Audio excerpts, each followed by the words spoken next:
Hi, welcome back to Paul, an aging hippie, on my channel.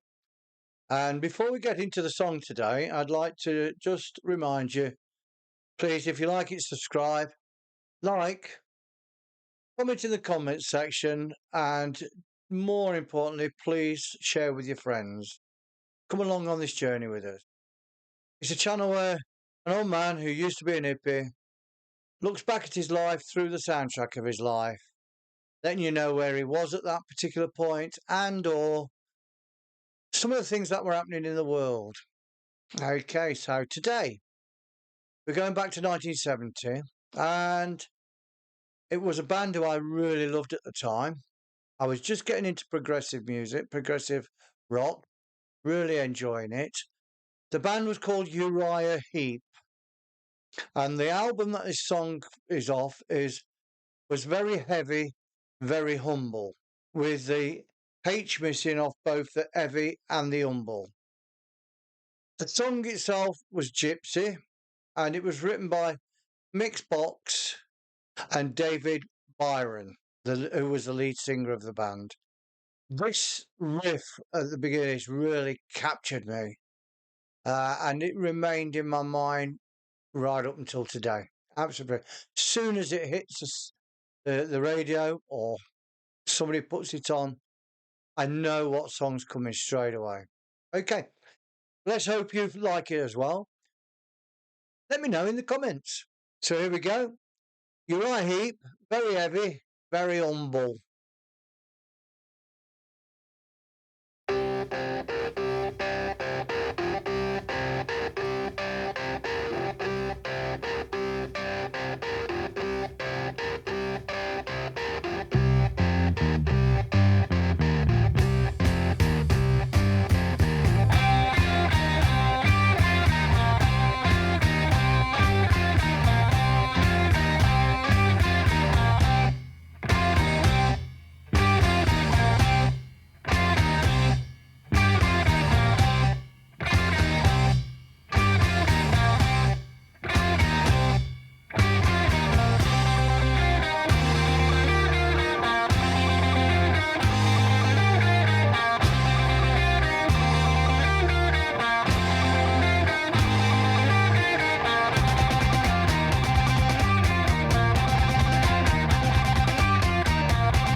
Only 17, I fell in love with a gypsy queen. She told me, hold on.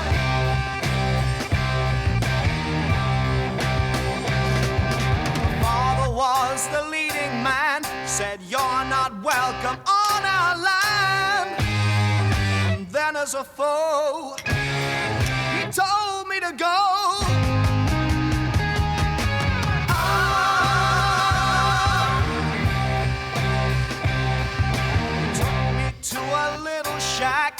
And put a whip across my back, then told her, leave me.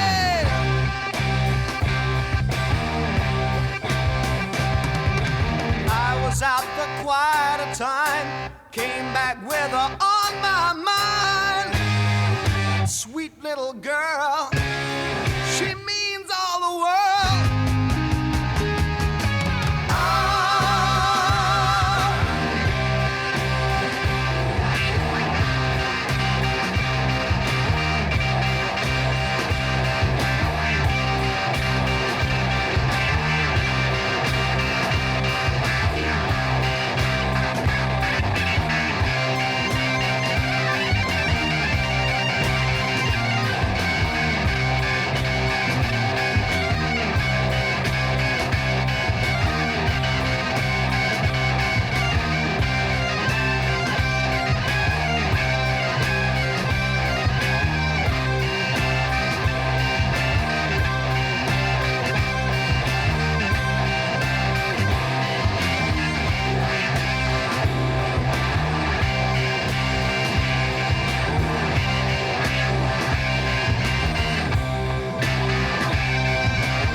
What did you think?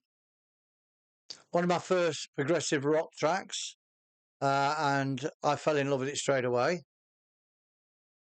The single was only less than 3 minutes long, but on the album, the track was over 6 minutes. So I don't know how they could have done justice to the single, to be honest with you. I don't think I ever heard it. I just listened to the album track. Right, so 1970, big year in the music industry. The Beatles broke up, and they never played or recorded again afterwards.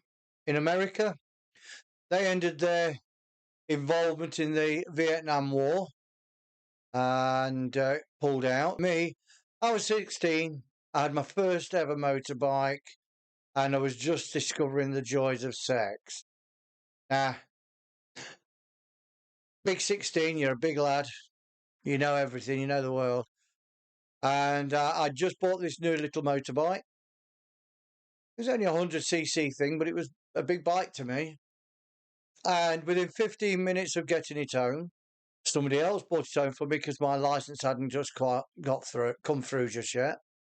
Mum and Dad went out that night. I went straight out on the motorbike and got pulled within 15 minutes by the police with a mate on board. So I ended up with points on my license before I even got my license. Opposite sex, well, how I never got anybody pregnant, I don't know. Every time I went out, me and my mate, we always used to be very popular with the girls. And we were always walking home with a different girl on our arms. I remember my mum washing my clothes one day, pulled a condom packet out of my pocket. And she was very concerned, as mothers are. And she obviously didn't believe my explanation that I'd got it for my mate. I was holding it for a mate. But my dad, bless him, I can see him right now. He turned around and said, "But Marg, look, he's being careful, isn't he? So, why are you worrying? He's being careful." My music tastes were expanding, as were my tastes in maybe just a little bit illicit substances at the time. More of that in the future, but yes, it was a really good time. I do remember as well one instance where in them days you didn't go into a pub until you was 18. If you was under 18 and your mum and dad went out for a drink and you was with them, you would sit in the car, they'd bring you a bottle of pop out and a bag of crisps. And the minute you turned 18, they'd take you in and buy you a pint. And I remember one day, 16 years of age, me and my mates in the pub, being big and clever, pint in my hand. And who should walk through the door but my mum and dad? And I was very, very quickly marched out again by the ear and told not to come in until I was 18. Needless to say, the next time I went out, I was back in the pub, but it was quite embarrassing at the time. Well, I hope you enjoyed this video. I hope you're going to hit subscribe and share it with your friends. Come along with us. So, here's an agent who can say, I love you all. You know that. And I'll speak to you very, very soon. You take care now. Bye-bye.